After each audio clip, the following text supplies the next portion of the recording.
All right. Welcome back to On My Block podcast, along with Packers all-time leading rusher, Amon Green, the co-host, Mike Wall. Thank you for joining us. Yes, indeed. If you're enjoying the podcast, there he is. What's up, my man? Yep. Chilling, man. Chilling. Doing good. Back in the Bay. Back in Green Bay for a couple days. Back in the Bay. If you're enjoying the podcast, guys, hit that subscribe button, rate and review us on our Process Perform channel on YouTube. You can check us out anywhere you get your podcasts. We're on the Believe Network. And special thanks to our sponsor, betonline.ag. BetOnline.ag is your number one source for all your basketball info, stats, news, and scores. Get the latest odds and lines, including latest player reports for this year's pro basketball playoffs. I love how they say pro basketball playoffs, like it's not NBA basketball playoffs. It's pro basketball playoffs. BetOnline is your always your sports information headquarters this season, as we've covered for all your sports wagering needs. Basketball, Major League Baseball, NHL, hockey, right down to the UFC and boxing. BetOnline is the fastest and easiest way to get your betting information, including live betting options and your favorite casino and card games. You can play right from your home, which is dangerous, but a lot of fun. Mm-hmm. Well, head to your website today or use your mobile device to get in on the action. Be sure to use our promo code BELIEVE, that's BLEAV, to receive your 50% welcome bonus on your first deposit. Bet online where the game starts. AJ, you know what we haven't talked about? Esports betting in a while. I know. What would be I was talking to Maddox this morning. We were out training, and I knew we were doing the show today. We're out training, and I said, can you believe that somebody else had been talking about video games? I forgot which one. I said, can you believe? I said, and I'm going to talk to Amon about this. How much money these guys are making? We heard some ridiculous thing. What if you bet on if you go in, to one of these tournaments, right? I want to bet on. If I go to betonline.ag and I want to bet on esports, have you ever even peruse what that would look like? Is it a top score? Is it a winning team? What are we betting on? I've skimmed it. So you're betting on some of the traditional things. So winning team, easy. And I think they do. I'm not sure at Bet Online, but I know at other betting sites for esports, they have prop bets on how many KDA, so kills and death ratio. Intercept. It's like interceptions to touchdown ratio, basically. Mm-hmm. For us to understand it. So they have that wins and losses. And then I think that's it. They keep it very basic, very basic. Hey, I think we have to point this out for people who aren't watching the show and they're listening to this online. Amon looks like you look like you're ready to go play football, right? Your arms are looking big. I don't know if it's that t-shirt. You must make, when you go to these esports things, man, I mean, people just shit their pants. Yeah, they once I say my name, they were it goes, hey, how you doing? And they'll say so-and-so. And I say, yeah, Amon Green, University of Nebraska, Director of Esports. They were like. Well, it'd probably stare at your biceps for about 10 minutes. Did you say, hey, Amon Green? I'm like, yep. They're like, I've won a lot of fantasy football with you. Do esports guys get man crushes on you when you wear tight T-shirts at the events? I know you do. I mean, you don't have a choice. Yeah, there's got to be a lot of man crushes going on. Hey, I've been grinding, man. I've been in the weight room. I've been in the weight room every morning. Been in the weight room, man. It's not just for these thumbs, baby. Nope. It's for the people.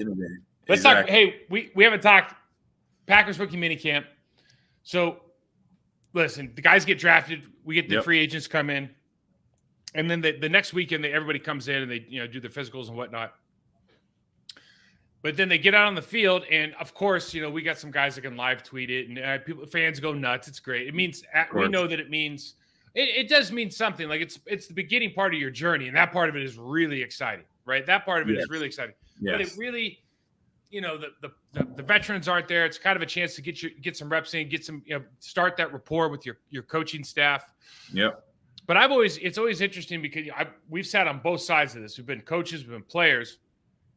And we tend to kind of minimize this stuff, or at least, hey, this is the least important thing you're going to do. It's going to ascend. Kind of every day is more important until you get to the season, right? The closer you get, the more important it gets. Yes. But just from a coaching standpoint, obviously you're going to look at some physical attributes, and especially guys that maybe you didn't take that much time in the draft process looking at. You're going to say Mo, that guy can really move. He can cut. He can do these different things, but. Are there any what if you're the head coach, if you're a coordinator, do you have anything that you're like, what am I really looking for with these guys?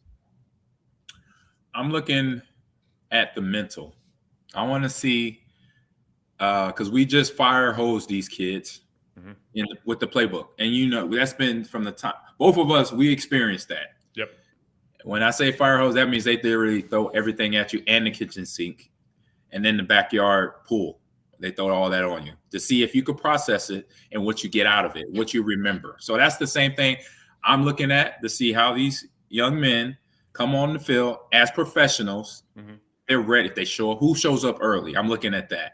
I'm not counting nothing against or for right now. I'm just want to see, okay, who shows up early? You mean you're not counting wins and losses? Wins and losses don't matter, right? I'm not counting that right now because they're still learning. They're they're going to be excited. They're going to be anxious. They're going to be all that. So I just want to see what happens. I just want to see who shows up first, who's on time, who's writing, who's taking notes in the meeting room, stuff like that. When they're on film, what then they can regurgitate out. And what is because then as a coach, that's when I'll come in. Hey, okay, you forgot this in meetings. I know it's a lot, but this is the route. This is how you run the route. You put your foot here, you plant here, and go like this, or blocking hands here, boom, boom, boom. I just want to see how much. And if they're not like, okay, coach, I got it, but I just missed one or two things here. I'm okay with that. But if they're like deer in the headlights, where I'm like they're not moving, right? I'm like we got a problem. Might be too much information.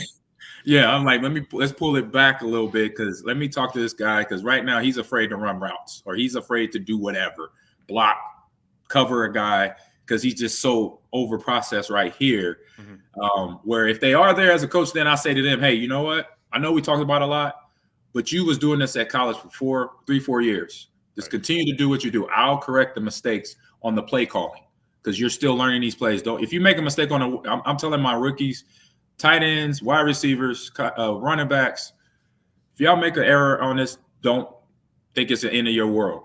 This is the first week that y'all get together, and this is high. I want to say high grade because some college football schemes are very verbal. Well, let's face facts, though. I mean, the attention to detail has to be superior in the National Football League. Otherwise, they wouldn't be able to beat college teams, right? Exactly. But don't kill yourself on the first day. Like, don't try to do all that day one. Now, if you do it, great. Then that means you are one of a million that then I could work with you on different stuff at a different level next to the other rookies where they're not there quite yet.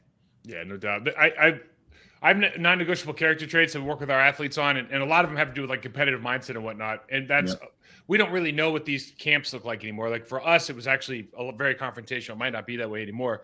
But one thing that it always kind of stands out is your presence. And your presence really means like it's two things, right? One, it's your kind of internal presence, how you carry yourself. So do I show up like, flat back, chest out, chin up, eyes forward, looking everybody in the eye? Right. Am I happy to be there? Am I excited to be there? Am I showing within my body language that I am? And then when I get in the huddle, how do I behave around with the other guys? How do I engage my coach when he coaches me hard? Because a lot of these coaches will come in like, I'm going to give you a taste of what it's like to be here. Some coaches are still rah-rah guys. Some coaches are still, I'm going to yell at you hard guys. They're implementing that. They're letting you know how their room's going to be as well. So how are you going to take all that information in? Like that's like the really interesting stuff to me. It's not what you do. It's not what you do. It's like, it's how you're doing everything. It's how it's the enthusiasm, the focus, the effort. If I tell you something on the field, do you get it? Or do I have to tell you multiple times? Or what kind of learner are you? There's all these things that kind of, because we've already done all these. We've done the RAS scores. We've done the combine. We've watched the tape. Like we kind of have a general idea of what you should look like unless you've gone off the deep end, right? One way or the other. You've been training a ton. You've been training at all. But the rest is like, what kind of person are you going to be? Because AG, like I know you and I could just start laundry listing dudes where they look like Tarzan. And it's not that they play like Jane, but they just don't seem to care as much as they should given the situation that they've been afforded. 100%. Yeah. We've had teammates. I say I could go all the way back to college or high school level to high school for sure. Right. Yeah. You start there because obviously the young mind and the perception and then body mechanics, body language. I mean, I'll see a guy and he giving me bad body language. If I'm the team captain, I'm walking up to him and say, hey bro, you okay today? Are you here? I mean, what's going on? I see your head's down. I see you drop the ball. You threw your helmet or something. I'm like, hold up, what's going on? This is just day one or week one. This is a journey. It's funny, man. I get reminded sometimes because like my kid's like me, and some of it's good and some of it's not good. And Correct. like I was never good. I practice extremely hard, but if I don't like what's going on, I have a hard time showing that I have a hard time not showing it. Like my body language doesn't change, but I got to look at my face all the time. It's like, man, this is not good for me. And my son carries it, but my son's 14. My daughter carries it too. She's 17. I mean, so they were burdened with some of the stuff's good, but some of the stuff's bad, man. You know, some of it's genetic, it's learned, but I see sometimes like if he gets subbed out and he's playing well and they're just trying to split time with some other kid, he's just like, he'll go over to the sideline and be like, what are we doing? Like, what? You know what I mean? I'm like, and like, there's part of me, I was like, good for you, bro. Good for asking him. Like, you should. And then part of me is like, it's tough sledding out there. It's tough sledding. Yeah. How about this one, AG? Yeah. So if you're Matt LaFleur, and we know, like Matt, we've criticized Matt. We've complimented Matt. Matt LaFleur is the head coach of the Green Bay Packers going into year 5 right now, I think. And so you're still developing your staff, and you have to, I mean, this is one of the hallmarks of a great program is you have to continue to develop your staff. Now, Nathaniel Hackett, for example, went out and got a head coaching job last year, wasn't ready for the moment, okay? And so when you have success, and this is what happens in the National Football League, right or wrong, it's just what happens. If your team finds success, maybe because you had a Hall of Fame quarterback, right? You're going to get like a la Sean McVay. Sean McVay has success. All of a sudden, everyone's trying to hire 30-some-year-old head coaches. Some of them have turned out. Some of them haven't, right? But did we do a good job of the people that are in our building, if they get promoted or if they leave, did we do a good job developing them? Developing coaching talent is second only to developing player talent in a building. Yeah. So my question is, it's kind of like a discussion we can have for today is, how do you handle during this time of the season coach development so that your position coaches, assistant position coaches, coordinators, all the way up are becoming the best versions of themselves, so they in turn can help these players become the best versions of the players? Correct. It's a simple process of self-analysis. So I'll say to my coaches and say, hey, you know, this. We already looked at film. Like by this time of the year, all 32 team coaches have looked at their previous season game film once over, twice over, whatever. And then they done evaluations from player evaluations, and then head coaches do coaches evaluations. So for those evaluations, I'm saying to them, let's self-analyze. You're assuming something. I don't know that every coach does coach evaluations. That's right. That's why we're why we're having it. I say they should. I say a good coach should be. Fair enough. Yeah. You know, a good coach, a good coach and staff will evaluate themselves. The head coach will have his coaches evaluate him, given that raw feedback. That's what I'm doing this at the college level for myself and the esports team. I ask every player and coaches, my captains, after my first 2 years, I want feedback. Give me, I'm gonna send an email out to all y'all, which I did. Give me feedback because I want to get better at what I'm doing. Because I know I'm not the best at what I do, but I know I could get better. I know that. So that's what coaches in the NFL, any pro sport, if you're an Olympic trainer, you better be doing that, because then you get to it'll be a spot to where there's a plateau. And you don't want that plateau for your athletes. You don't want it for you. So that means you got to check yourself first. And so asking your coaches to, hey, break down the stuff that you weren't great at as a coach. Mm-hmm. Was it you wasn't always detailed? You didn't verbalize everything correctly. You didn't learn how your players learn. If they're visual learners or they are auditory, visual or auditory. Right. Which one did you know? Did you find that out? For the guys who have blind spots, AG. For the guys who have blind spots, let's say you're a consultant, you walked in right now and you said, okay, these are the 3 or 4 things you need to be able to answer as a position coach, running backs coach. Let's say you're the running backs coach, or you're talking to the running backs coach. You need to go through a checklist right now and be honest with yourself. How you do, like you said, one that I think is going to be on there. How you communicate with your athletes. Are you concise? Are you consistent? Are you transparent? Do you use consistent languaging, etc.? What are the other things that you think are just mission critical to success that some people are remarkably better than others in the coaching profession? I would say giving them the task at hand. This is what we're working on. Mm-hmm. This is what we need to get done in this game. So in this are you practice, talking about like time management?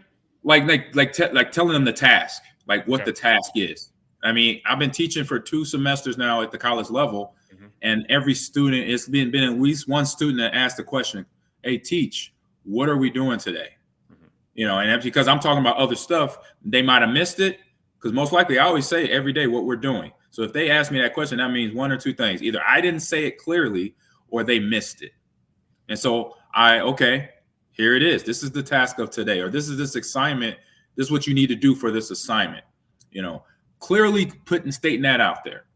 You know, coming out and saying, "Hey, this is going to be our room. This is how we're going to show up. This is how I want y'all to take notes. This is how I want you to pay attention. This is how you're going to be a pro. This is how I'm going to teach you how to do this." So so you're kind of talking about like expectations, right? So yeah, so laying that out.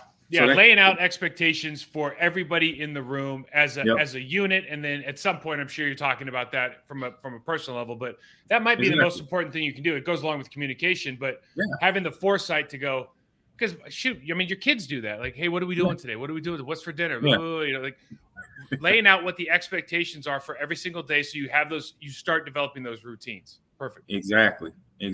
Because you want then. Those routines are going to be the routines that carry you for the year, from mini camp, training camp, and then the rest of the season. And you want to make sure by training camp, you're fine tuning those habits into good habits, you know, knowing that from taking the notes to making sure you're getting your sleep and working out, but then internally in practice, watching game film, breaking it down, paying attention and all that stuff to make sure each player and obviously each coach is on the same page. Yeah. I really appreciate what you just said about routine, you know, the kind of routine idea and setting expectations. The communication is obviously so important. You know, when I was on the other side of the ball in buildings, this is crazy, but what I really noticed more than anything is there's a handful of coaches that do a really good job coaches are asked to do so much work in the building.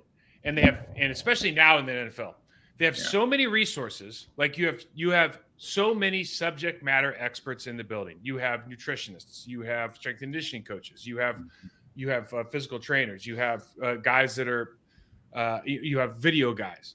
And what we still do is we still silo. And so like the position coach, the coordinator, whatever it is, they're trying to, like, for example, they're trying to get their guys technically better. Some of the coaches don't know. We've talked about this before. Aren't as good technicians as others. But even knowing that, it's like I was on a call last week, and one of the coaches said in the offseason, I want to give my guys, like 2 physical things and 1 mental thing to work on. I said, okay, that's fantastic, but the physical thing is lined up with the weight room, and so just to say to your players, for example, go get strong, get your bench press higher. Well, why? Right. Like we need the ability to have a holistic plan that collaborates with everybody all the stakeholders that go with that player, that room, is like the thing that I think we're missing the most. When you could talk about the NFL, you could talk about my kids' soccer teams. Like this is the general problem. You have guys that are experts in certain areas, and they're all here to help the same person or people, but we just don't do a very good job of collaborating because people don't want to give up power. Right. And so that's where I just see this monumental opportunity at Green Bay, or because I'll tell you right now, I know firsthand there are a handful of teams that do this very well, and if I started listing them, you wouldn't be surprised because they're always in the top 8 teams in the National Football League because they know how to develop talent. Right. Yeah, I mean, this is something I'm learning at the faculty, at the scholastic level that we do. So being at the college level, now being basically a teacher, professor, my first semester in Lakeland, teaching this class, and now just finished up my second semester, we've done that. We've done that non-siloing attitude. So we've had meetings with the dean of students and every faculty member in the College of Journalism and Mass Communication, where I'm housed at. We had 2 meetings. We had a meeting last week and then a meeting like a month ago saying, what is your curriculum, Amon? There's another teacher. What's your curriculum? What are you teaching? What are some parts of your course that may be overlapping with other courses? Because we're all mass communication. So you might be teaching, obviously you're teaching about esports, but then you get into the production area. You get into content creation, broadcasting, commentating. We have a course for that. What is something that you might need from another faculty member that we could connect you with to help you with your course in communication when you talk about being a shoutcaster, being a commentator for a game. So we're having them meetings, and that, I think that's huge, because everybody that's an expert gets to collaborate with other experts in other areas, and that's eventually, like I was mentioning, that's going to make you better as a teacher, coach, faculty member, whatever, administrator. You don't just off in your own space, growing on your own, when you might miss a few little details in that part of being a better communicator as a better leader. Basically. I love it. Yeah, it seems like you say it, and it's like, well, yeah, of course that's what we do, but that's not what everybody does. And what's so great about that is you might be really good at, like, listen, you're a teacher, a coach. Like, I'm really good at certain. I can tell you right now, you want to talk like skill development, technical stuff. I can talk body position. I talk about it all day. You want to find like a really good scheme guy. Like, I'm just going to tell you right now, I know scheme. There's guys that know it a lot better than I do. So there's cracks in your window. So you have to be okay saying that sometimes and go, all right, I'm going to go find that guy and work in the building with that person. I'm willing to give up my authority on that piece, because ultimately we're only as good as the product we put on the field.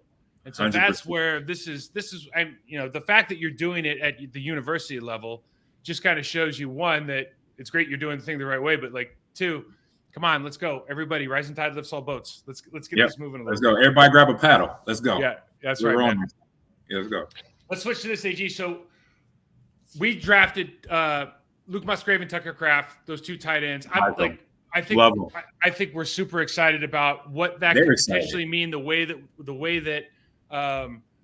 we use them, maybe the way our offense is changing a little bit. And I start talking about San Francisco. I don't know that we have the pieces in place to be the San Francisco offense. I just know that we have an inexperienced quarterback. I know that our offensive line, at certain pieces of our offensive line, particularly the left side, is going to be a strength. Those two guys, if you put them in the room on the field at the same time, you have a ton of matchup problems, and they're both willing to play on the ball or off the ball, which is huge, because now I just think Kittle and Juszczyk. Jaden Reed. You have speed outside with Christian Watson. You have Jaden Reed who can play that Deebo Samuel. By the way, AJ Jones could probably play that better, or Aaron Jones can play that better than anybody, right? Yeah. If that's how you want to swing it. So you start looking at that. I know we're not going to be exact, but I start getting excited about when you look at all the pieces in place now. We can, by formation and personnel grouping, really do damage to other defenses. So let's just talk this through real quick, AG. Like, let's talk about the difference between 12 personnel and 21. And, there's 11 personnel, so one back, one tight end. 21's two backs, one tight end. 12 personnel, one back, two tight ends. But when you have guys that can play on and off the ball, how does that affect what the defense is going to do? Between, we have our 12 personnel, but really either one of these guys can be like a true F-back. You're right. It creates a whole lot of issues for the defense, because that's personnel. And we know that very well. So in between plays, that's when the defensive coordinator or linebackers coach or D-line coach is trying to rotate in their guys. And they looking at the offense and who's running in off the field. All right, they see two tight ends, so we're going to throw this package at them. They got two tight end package, or they got a one tight end set, two running back package. We're going to send these linebackers in. But when you got guys that are willing, and that's what I love about Musgrave and the other kid, what is it? Tucker Kraft, best name in the business. Yeah, that's a great name. Great football name. Tucker Kraft and Musgrave, they are willing participants. I mean, they're excited. They're already buddies in the locker room and in the tight end room. When you see that sense, and these are guys that and you've seen the film, we've seen the film once they got drafted, that they want to put guys in the ground. They want to catch the ball. They want to help the run game out. So that's the first obstacle as a new player to a team, or a coach who just drafted a guy and saying, is this guy going to show up? That's not a problem here. This isn't a Jimmy Graham deal. This isn't a guy who this isn't a volleyball player or whatever, whatever he was. This is I'm looking at these guys right now. They're just well-built dudes. I mean, they're tall. They're, obviously Musgraves looks like a Corvette, but both these guys could bang a little bit, and they're not afraid to. Yeah, they have a lot to learn. There's no question they both have a lot to learn, especially coming from, we got one coming from the FBS, and the other one's been hurt. Actually, they've both been hurt, but we're coming from a little bit lower level with Tucker Kraft. But they're 6'5", 6'6", 250 pounds. Luke runs a 4.59, 4.58. Hey, you just go. I mean, it's hard to put into words like my enthusiasm for the tight end position in today's National Football League because of what a dynamic tight end that can do it all can really be on the field. Like, people don't understand. Everyone sees Travis Kelce and he's great. Everyone remembers Tony Gonzalez and he was amazing. People don't understand what guys like Rob Gronkowski, and Rob's a Hall of Fame player and everything, but like he is underrated based on what he was actually able to do, but just by his presence on the field, because you never had to take him off. No. Like, that is such a game changer, even more so than some of these small receivers that can rack up these amazing yards and they're fun to watch. Like, I cannot over talk about how good it is if these guys both turn out to be top level players. It's a game changer for this team that they haven't probably seen at any other position except for quarterback in a long time. Yeah, because it brings so many packages, so many looks they can now give a defense. And it's that, like I said, like you mentioned, Baltimore 49ers look where you have tight ends that can not only block but catch the ball out the backfield, and they have the willingness to do it. That effort right there is going to bring in the difference of how successful those individual players are going to be, and then how that success can then transfer and bring it into the offense and offensive scheme, knowing to have the changeover in quarterback and knowing and seeing how Jordan Love's going to play throughout the rest of the, through this year and then the previous years to come. It's funny. It's because we're a year removed, and last year, obviously, Romeo Doubs started off having a great, training camp, and there's a lot of buzz about him. He was a later round pick. And then Christian Watson shows up kind of halfway through the season. Obviously, had the big drop at the beginning, but he was hurt. We didn't really see him. Right. And then when he shows up, all of a sudden, it's like, man, this guy is, everything. There was a reason that we mocked him at our first pick, right? Like, he was an amazing athlete, opportunity, has all the character you want coming from a smaller school. But now you start looking, and listen, this was a weird draft. 2 running backs in the first round, kind of a weird deal. Middle linebacker first round. Detroit had a weird draft. Not that it's wrong, but it had a weird draft. Yeah. Not like guards weren't picked up, tight ends weren't really picked up. Like the Georgia tight end, he went to the 3rd round. He lasted that long. So there were some positions that just didn't get love in the draft. But now you look at the totality of what you have. You've got 2 first-round talent tight ends. You have Christian Watson, first-round talent. I know they're not first-round picks, but they're first-round talents. Romeo Doubs, we don't know where he is.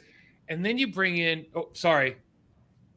Aaron and AJ, who are dynamic, incredible Pro Bowl backs. Then you bring in Jaden Reed.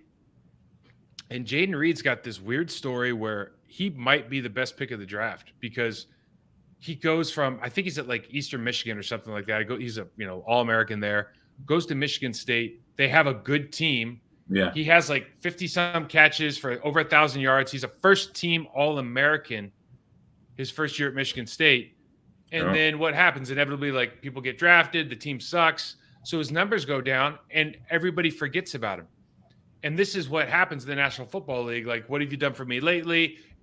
I'm not understanding that there's 21 other people on the field that might affect his game. He goes to the Senior Bowl and destroys everybody in practice. And we pick him up in the 3rd round. And now it's like, realistically, you watch this dude, just watch him move. Like, AJ, you move different than, like, I could put you and Najee and Tony, and I could say, hey, they all averaged 5 in that, 2003 or 2004. Yeah. They all averaged 5 yards a carry. And I'll go, yeah, but just watch the tape. It ain't the same. It's a different 5. You know what I mean?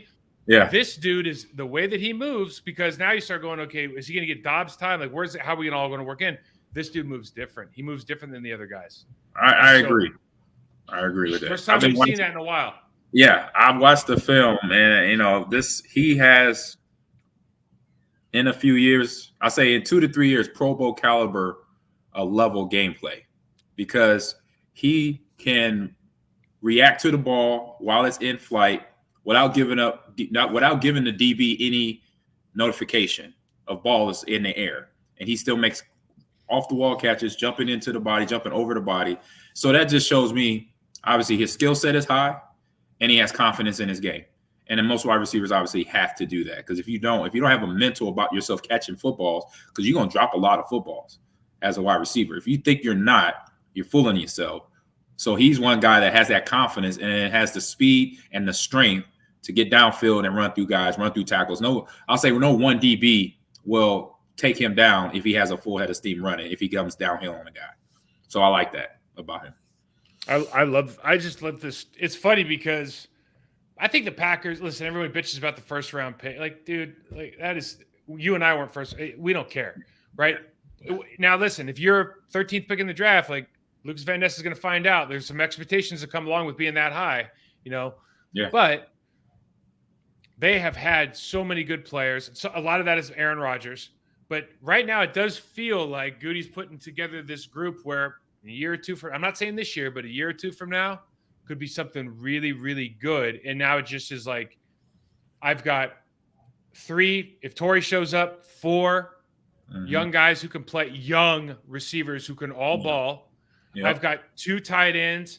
DeGuara, I don't know if he could either be the stalwart and elevate, or he's never going to see the field again. One of the two. Because these guys are physically, I mean, there's no questioning that they're just superior.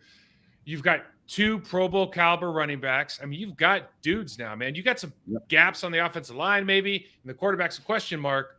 But boy, you got yourself in a position right now to, at least on paper, go, in a couple of years, you could be really, really good if Jordan Love turns out to be what you think he is. I mean, he could be really good, man. And the more you kind of start thinking about the possibilities with those 2 tight ends and what you can do with just having them available to run on the field at any time and screw up that defense is going to be amazing. I love it. It was a value to that inventory they got, having 13 picks.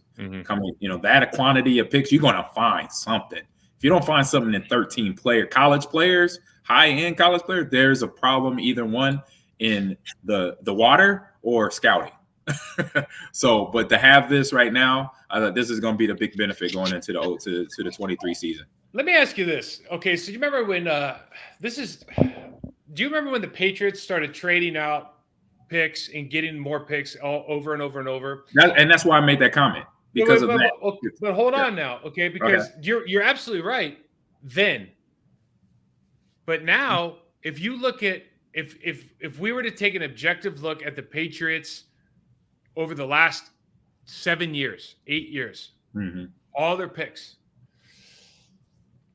I don't know that they get a high draft mark ever. I mean, honestly, you start. There's some guys there that have played well, no question. I mean, you just look at the linebacker position; they've just killed the game. Yeah, they have. But they've missed on a lot of first round. They've missed on a lot of kind of first, second, third round picks. And I don't know, man. Like the way that I see the game now is a little bit different in that because of the rules that are being put in place for offense in particular, right? It seems like it's going towards more of really, really standout athletes are going to have even more of an advantage than they used to. Because, like, for example, I can go over the middle, I can't get my head knocked off, right? Ryan Clark can't level me. I find Anquan Bolden, right?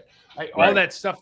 It's a game. It really is a game changer. The quarterback can't get hit until these certain, and even if you hit him, you might get kicked out of the game for 12 years, and the whole thing.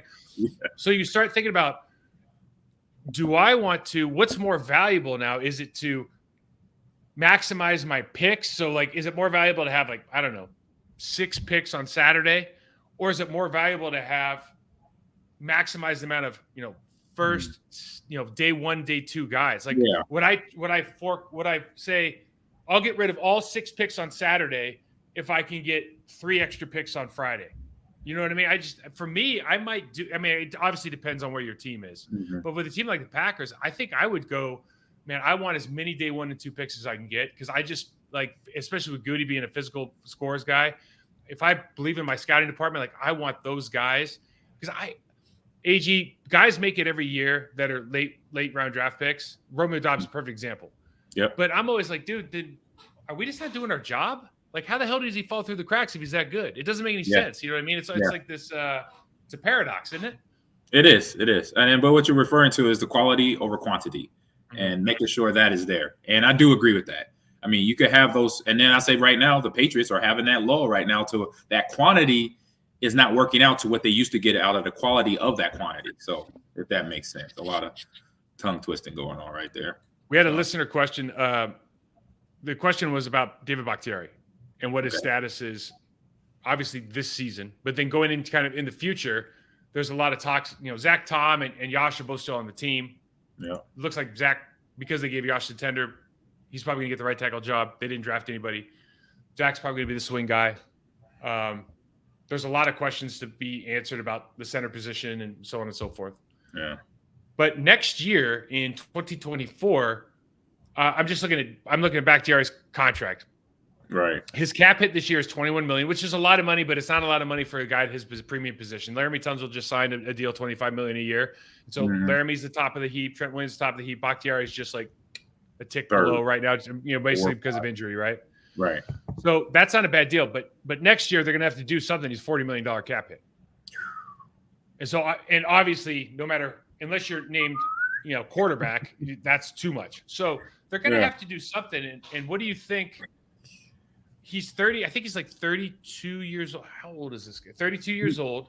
Yeah, I want to say 2013. Yeah. 20. Trent Williams, I might be wrong on this, but I think when Trent Williams was 33, he signed what at the time was the biggest deal for a left tackle in the history of football for the San Francisco 49ers. It was a contract extension. So I think he did that when he was 33. So obviously guys are playing longer. He's had this weird injury thing the last 2 years, but man, when he plays, he's the best player on the field for the Green Bay Packers. And he's unequivocally the best player on offense when he's on the field, at least last year for me. Right. I mean, he makes no errors. Correct. So what do you see them doing given the youth movement, given everything else? Do you give him a couple more? Do you give him a 2-3 year more extension? I mean, assuming he wants to be there, right, AG? But what do you do with him? Assuming he wants to be there, I would give him, barring injury as well, because you have those two factors you just mentioned. So if he's healthy this season. If he's healthy, 2-year extension, easy. I'm not even really thinking much about it. Give him the just security. He wants. Right. Give him security. If he showed up when he's played, he's there. And it's the difference when he's not there. It's that plain and simple. We've been knowing him for over 10 years now. So there's not much to debate. And obviously sit down, have a genuine conversation with him to say, hey, this is what we want to do. We're going to make it clear up front. Here it is. If you don't want that, then let us know. Go from there. Make it real easy. Because I think they lived through enough drama in the offseason in the last 4 years. No, I agree. I 100% agree with you. I guess the only thing somebody might think about is, okay, with a young quarterback, do we need to spend that money somewhere else? But it's like it's a left tackle. Like it's too important. You can't screw this up. Right. You look at your left tackles. You had Chad forever, and then you got this guy forever. It's like it's not quite Brett and Aaron, but man, this guy's pretty good. Exactly. I mean, we're not gonna know who is. I mean, a lot of guys are locked up right now, so who will be available? You got to wait and see, and that part is not fun. Wait and seeing is not fun. That part would be a problem. All right, man. Let's do some get off my line here today. You ready for it? Yeah, some good stuff here. I like it. Yeah, okay, I'm ready. So the first thing was, speaking of Bakhtiari just took a huge deuce on the Packers social media guy for whatever they're like. So first of all, that the schedule release thing is like, I don't know who made this. ESPN is so genius. Like, I don't know how they made this popular. They made it popular. It start there first. Yeah, it's like, who cares? Like, this is but you already knew who you were going to play, and like the time of day matters all. Anyways, that notwithstanding, Packers social media, I don't know what they did, but Bakhtiari comes out and just starts getting on the guy. I'm sure they know each other, so whatever. But he just says this is booty, and like an average TikToker could do a better job with their social media than the Packers did. So Packers social media needs to step up their game, and I think the response warranted is like some multi-million-dollar production at this point of what maybe the season opener, but they need to bring out the big guns for the next thing that they do, because this was not up to standard, particularly with like what the Titans are doing out there and the Chargers with the anime. Like, we need to pick the game up a little bit, boys. And that's why, I mean, just talking about what I'm doing in the social media, or I'm doing in the College of Journalism, Mass Communication, that just folds everything, that brings everything together, because I watched the 30, it was almost a half-hour segment of ESPN and which teams do that full production, like you mentioned, for their scheduled release. I think some teams did parties or fan parties all over the United States for their teams. So it's just it's amazing. It's hilarious. Just say it's funny as hell. I do tip my hat to the Chargers. I watched theirs, the anime. Hey, that's dope. Now, they took it to a whole nother level. I don't think it's $1 million production, but it was good. It was good quality, good anime graphics they put in there. Not authentic, obviously, from like you would see with Dragon Ball Z or Pokemon or anything like that. Demon Slayer, but when a cretin like me says $1 million production, AG, that's just I just throw money at tech because I don't know anything about it. So what I mean is it's got to be better than it is right now. I just have to ascribe a dollar value to it because I don't know how long. Like, to me, what you just described is got to cost $1 gazillion. Yeah, but for the Packers to fall short of that, I say I'm a tad bit surprised, being the organization they are. They usually do things top tier.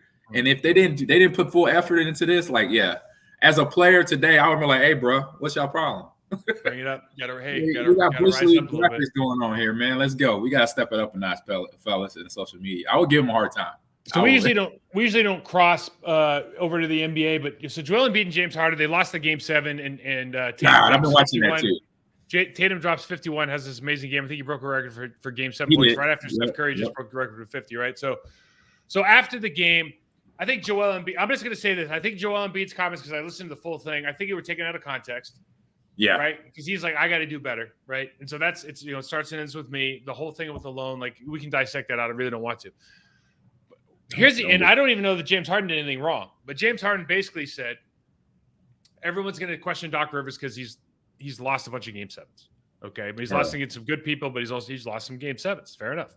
Right. It's part of the deal. And so he said, they said, James, what do you think about him being back next year? Do you have a good relationship with him? And James just said, our relationship is okay. Like, in other words, he left that door open that doesn't necessarily need to be open, right? And so what's interesting to me, AG, is like, back in the day, this wouldn't be something that we would go after a post-game presser. Like, we wouldn't be talking about Mike Sherman's job. We'd just be like, hey, we like coach, whatever we don't have a say in anything, and just kind of be on our way. But the NBA guys do have a say. The NBA guys get paid. There's only 5 starters. I mean, you can impact the game in a much, much greater way than anybody not named quarterback can do in football. So they do have a little bit of like, I'm gonna be a little bit more brand on for me and maybe less about the team. I don't know if it's right or wrong. I guess I just want to get your take on it, because I always find this part of their game fascinating, because we can't do this. Yeah, I mean, for them to make the comments as they do, obviously they got that right as players.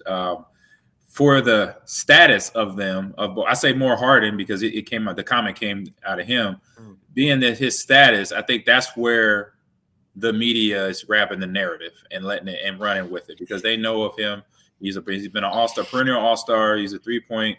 He's up in the top echelons of 3-point shooting, and being around several teams, being around great players over the last 8 years. He has been, since Oklahoma City to the Nets, and just everywhere. So him having that status brings in that, oh man, he said this.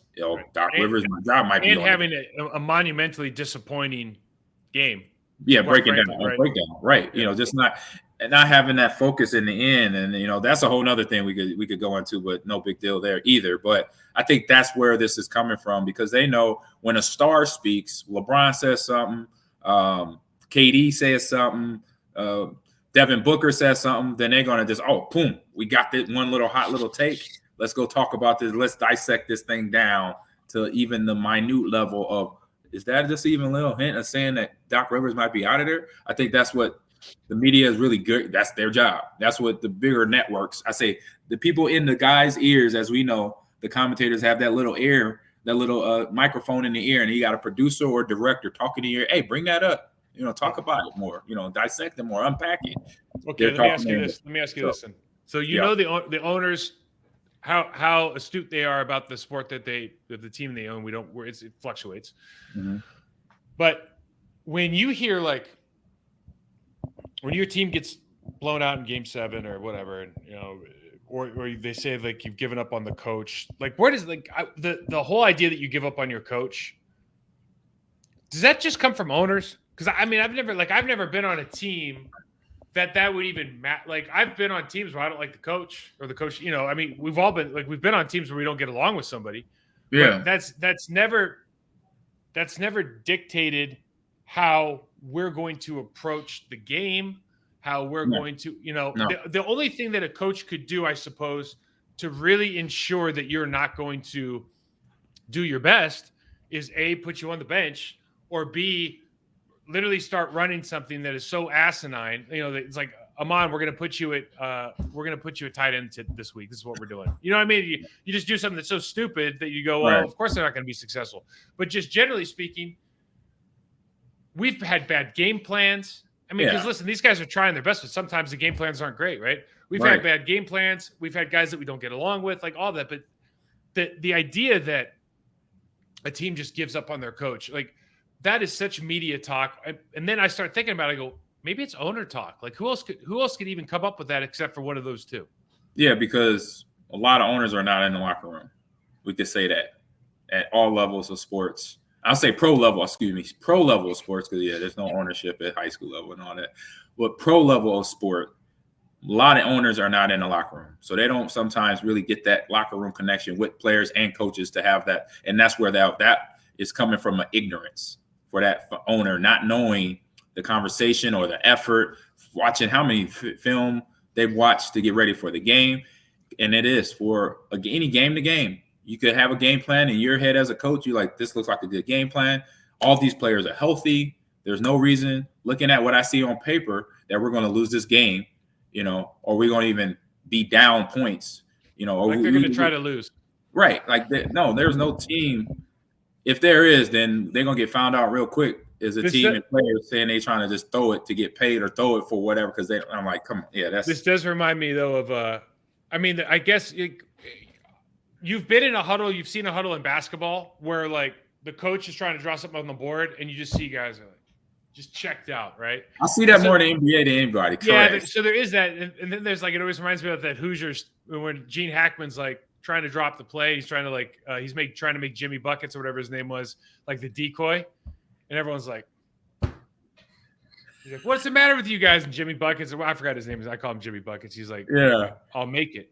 Like, all right, so they just clear it out. Like, well, we didn't need that grease board. Like, we'll just clear that one out. Jimmy Buckets will just make the shot. But that is probably the only scenario that you see where like guys are active, like, man, dude, get this dude away from me. Like, I do not want to talk to him right now. But even then, my point to you is, even if you're not, I think everything needs to work at the highest level in order to win the most important games. Yeah. But like during the regular season, even during some of these, like in moments where you're like, dude, it's a game 7. I'm going to play. I don't care what you think of me. I think of you. Like, we're going to play. Yeah. You know what I mean? And so I have a hard time with that. If there's an underlying current during the season of like, man, these guys don't get along, there's going to be problems at the end of the year, then and maybe that's what this is, but I don't know about the rest of it, man. No, yeah, you gotta give me something. Don't just try to manufacture something because it was a horrific loss. That a game they should have won. They had a series, they had nice control over the series, and they let the Celtics come back. They let them come back. They lost focus a little bit as pros, because when you play against other pros, they don't find a way to win. That's what Brandon Tatum and his teammates did for Boston. Rookie head coach going to the going to the Eastern Conference Finals. That's awesome for him.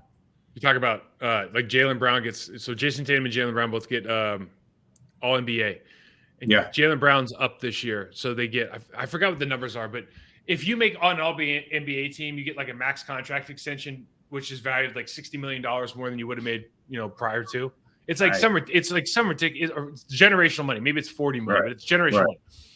So Ja Morant, who had the incident, doesn't make, so he's clearly one of the top, I don't know, 5, 7 basketball players in the world.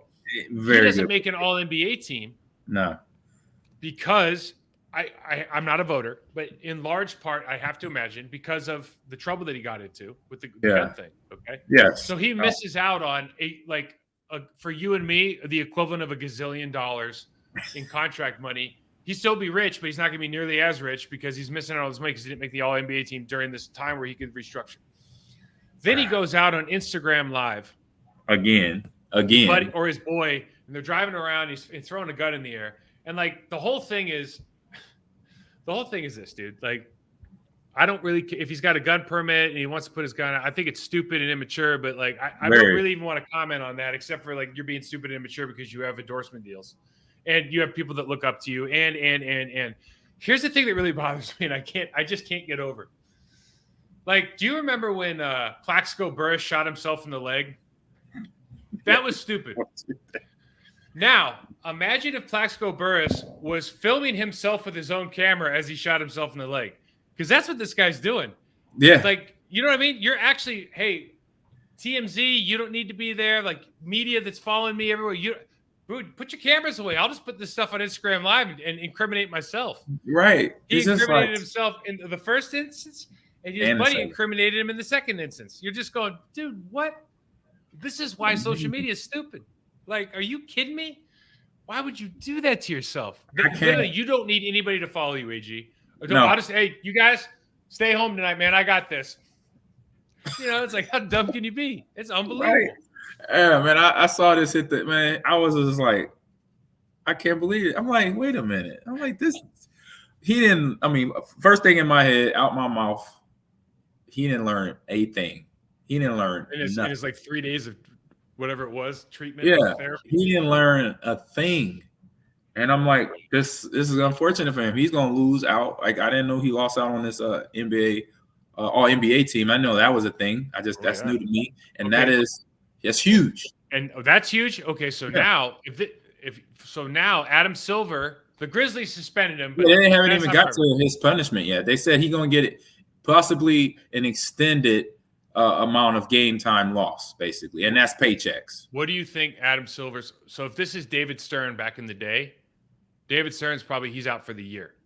Okay, yes. Two gun incidences in the same year. Two. Yeah, you're probably out. Not even. Adam Silver doesn't seem to be. He seems to be more tolerant. He's a little bit more, yeah. But what do you? What is a?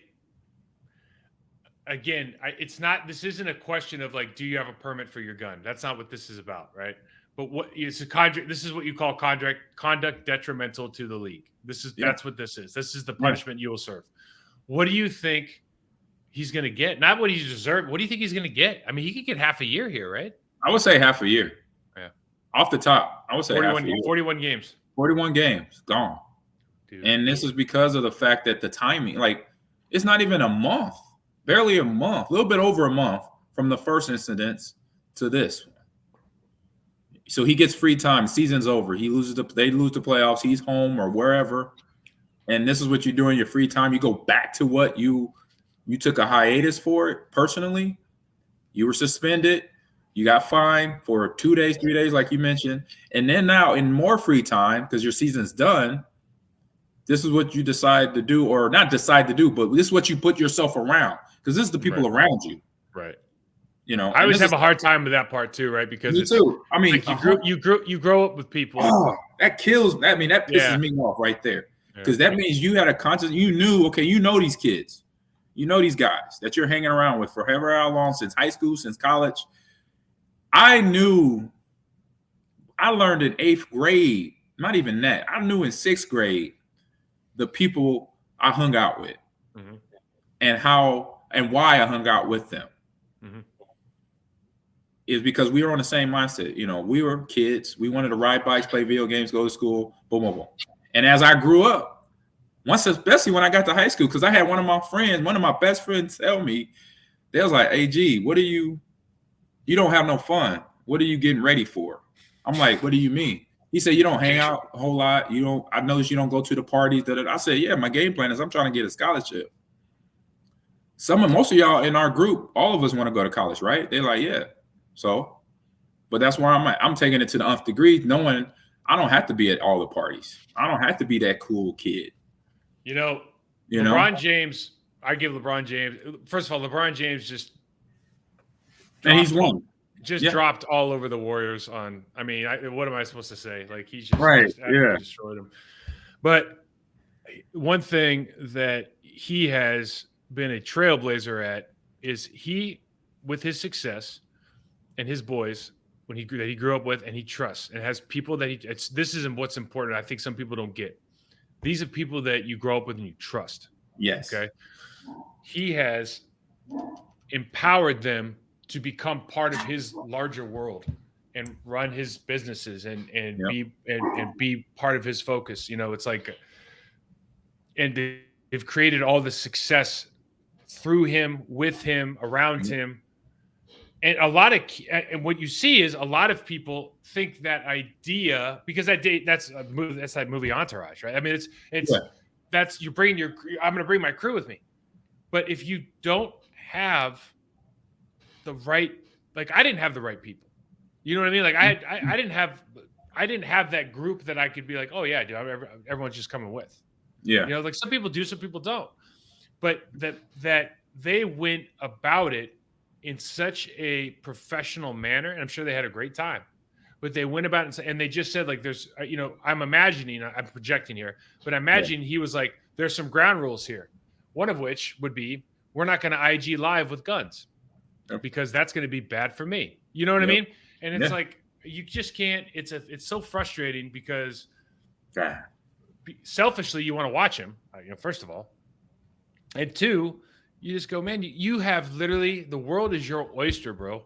Yeah. Like, you have everything you want in front of you, and over, like, you're doing this over what? Like, you're not a gangster. You're not a gangbanger. No.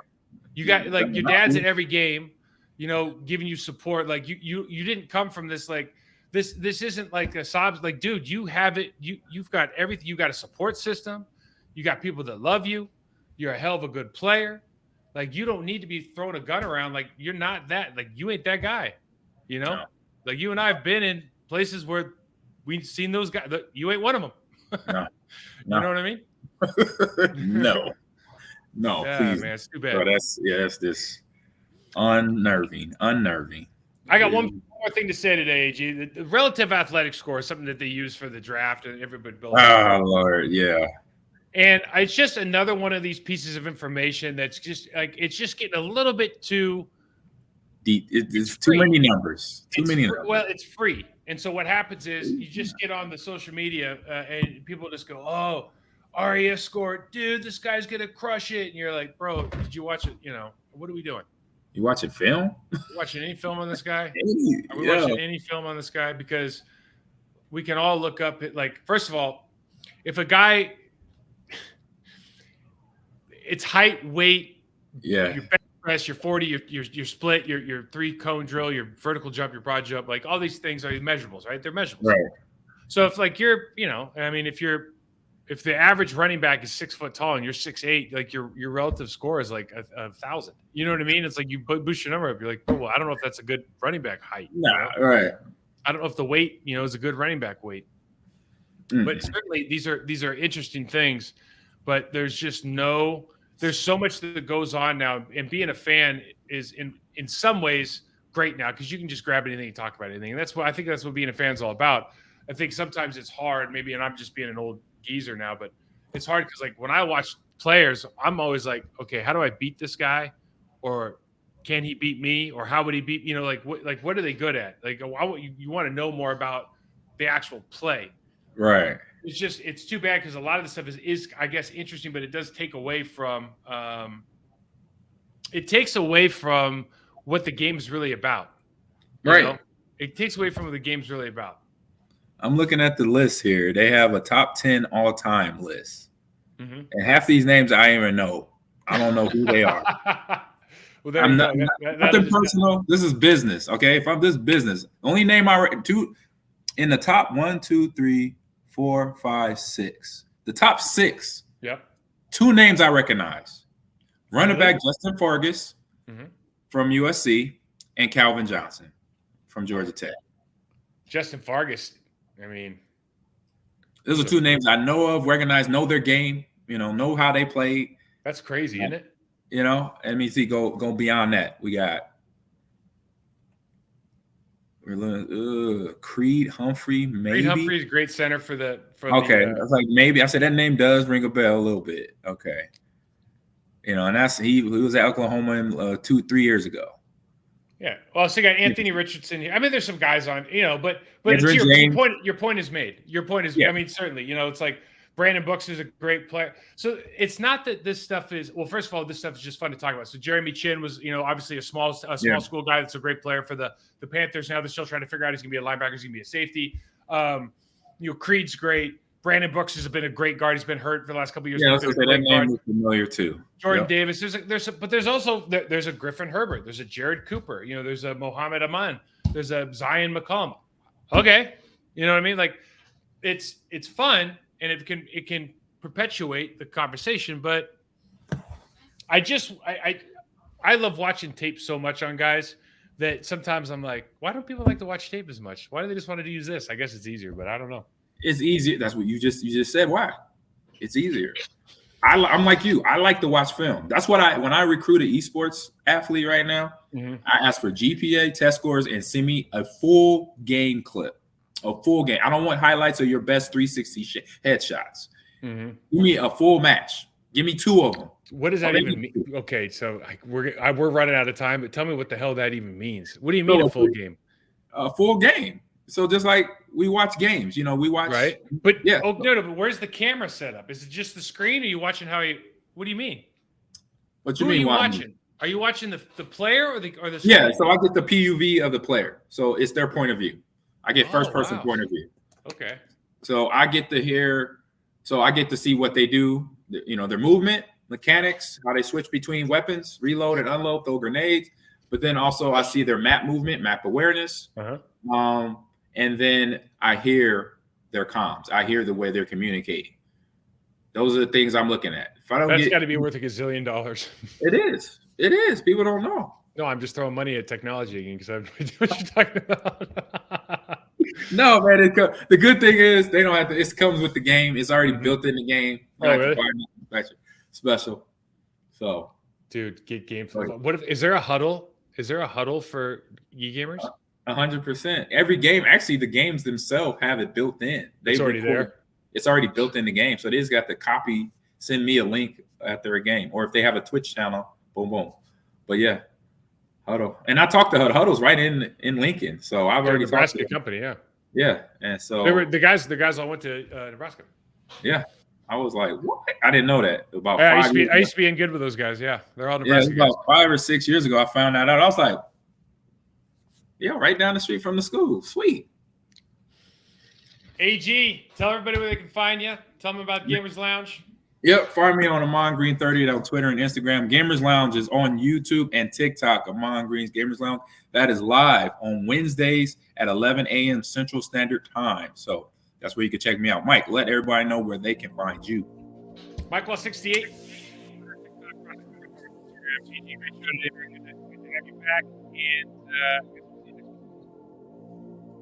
Have a great weekend, everybody. Peace.